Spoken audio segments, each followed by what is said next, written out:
warahmatullahi wabarakatuh. Halo Sobat SAR, kembali lagi bersama saya Muhammad Arbian Pratama dari Angkatan 26 Kelompok 2. Kali ini saya akan membuat video podcast tentang cara mengimplementasikan nilai-nilai berakhlak pada ASN atau lebih spesifik di instansi Basarnas. Pada kesempatan kali ini saya tidak sendiri, saya akan ditemani bersama abang saya, Mas Lode Aditya. Terima kasih Mas Ian. Saya salah satu petugas medis di Kantor Pencarian dan Pertolongan kelas B Palu. Nama lengkap Lode Aditya Iqbal Firdaus, AMK. Terima kasih abang telah meluangkan waktu untuk saya. Langsung saja pertanyaan pertama. Seperti yang kita ketahui, nilai berakhlak terdiri dari 7 pilar. Yang pertama, berorientasi pada pelayanan, akuntabel, kompeten, harmonis, loyal, adaptif, dan kolaboratif. Kalau menurut abang ini, apa sih di benak abang ini nilai berakhlak itu? Nilai berakhlak. Menurut hemat saya, nilai berakhlak itu seorang ASN atau aparatur sipil negara menerapkan nilai-nilai berakhlak ini dalam tugas kesehariannya, seperti bertanggung jawab pada tugas yang diberikan oleh atasan, memberikan pelayanan yang terbaik tanpa membeda-bedakan, baik itu dari suku, ras, agama maupun golongan. Terus mengembangkan kompetensi, kemampuan, belajar, latihan, serta yang paling penting itu disiplin dan tidak menerima korupsi. Sangat sekali, Pak. Oke, Abang. Jawaban yang luar biasa, Abang. Kita ke pertanyaan selanjutnya.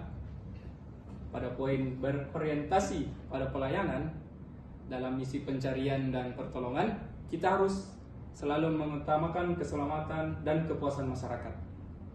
Ini berarti setiap tindakan kita harus fokus pada hasil terbaik bagi mereka yang membutuhkan. Pertanyaannya, Abang, sebagai tenaga medis, apa yang abang lakukan untuk memberikan nilai tersebut agar tercapai? Tentu sebagai petugas medis, saya berkecimpung langsung ke masyarakat itu lewat rescuer. Secara Pada saat rescuer turun ke lapangan melakukan operasi pencarian baik di gunung, hutan maupun laut, saya sebagai petugas medis harus memastikan keadaan fisik, kesehatan dari rescuer-rescuer tersebut. Saat mereka turun ke lapangan, melakukan pencarian, operasi biasa berhari-hari, saya memberi mereka suplemen vitamin atau sekedar mewawancarai mereka pengalaman-pengalaman sebelumnya. Kalau mau ke lapangan itu baiknya mau obat apa, atau ada pesanan-pesanan. Biasa sih lucu-lucu Mas rescuer ini. Kadang beberapa requestnya minta obat anti bisa ular, Mas. Wah, ini agak susah ini, Mas. Kalau iya, biasanya mereka takutnya itu ular, Mas. Walaupun jarang ya, jarang pada saat operasi mereka dipatok ular, tapi sepertinya ini untuk pencegahan saja. Untuk interaksi langsung kepada masyarakat itu lewat rescuer yang kuat, tangguh, dan sehat secara fisik itu sangat perlu. Jadi bisa dikatakan ya, Bang, abang ini bekerja di balik layar rescuer ini, Bang. Ya. Sebagai pahlawan dari para atau pendukung dari para rescuer ini, Bang. Betul sekali, Mas. Tidak menutup kemungkinan, Mas, suatu waktu medis pun akan turun langsung ke lapangan apabila dibutuhkan. Oke, Abang. Wah, ternyata seperti itu, Abang. Selanjutnya di poin kompeten ini, Abang, seperti yang kita ketahui di Basarnas, kita itu harus terus belajar dan mengembangkan kemampuan melalui pelatihan rutin dan pengalaman langsung di lapangan, agar setiap tugas yang kita lakukan memiliki standar kualitas yang tinggi. Ini pertanyaan, Abang. Pengembangan kemampuan apakah yang dilakukan oleh tenaga medis di Basarnas ini? Sebagai petugas medis tentu kita harus mengupgrade ilmu. Ilmu medis itu beda dengan ilmu matematika, Mas. Ilmu matematika dari dulu sampai sekarang 1 tambah 1 2 tidak akan pernah berubah ke 3 atau selanjutnya, Mas. Ilmu medis itu berkembang. Setiap ada penelitian terbaru, setiap ada hasil riset terbaru, ilmu yang lama akan di-upgrade lagi ke ilmu baru. Jadi sebagai petugas medis kita harus selalu mengupgrade ilmu, Mas. Tidak boleh kita buta terhadap perubahan yang ada di dalam dunia medis. Sebagai medis itu kita merujuknya ke WHO. Ya, itu kita punya kiblat.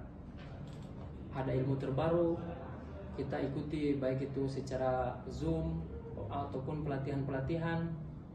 Contoh kecil pelatihan BTCLS, ATCLS, yang sering ataupun yang ada di dalam Basarnas juga itu ada Medical First Responder, MFR tingkat dasar, ada MFR tingkat lanjutan. Itu bisa juga kita mengikuti latihan kesiapsiagaan bersama. Saya rasa itu beberapa hal yang bisa kita lakukan untuk mengupgrade ilmu sebagai petugas medis di Basarnas. Ternyata bukan cuma para rescuer yang harus mengupgrade diri ya. Ternyata para tenaga medis pun harus Betul sekali, Mas. Kita menyesuaikan perkembangan zaman. Oke, pertanyaan terakhir ini, Abang. Apakah harapan Abang untuk instansi Basarnas ini sendiri sebagai tenaga medis? Harapan saya, slogan yang selalu saya gaungkan, dengan semangat Basarnas sehat, tangguh, dan siaga melayani, saya berharap pelayanan kesehatan dapat menjadi salah satu kekuatan pendukung utama dalam menjaga kesiapsiagaan dan keberhasilan setiap misi kemanusiaan. Itu, Mas. Makasih. Mendalam ini ya. Itulah video podcast saya. Sebelumnya terima kasih kepada narasumber saya, abang saya. Sama-sama, Mas. Terima kasih sudah mendengarkan podcast saya. Sampai jumpa.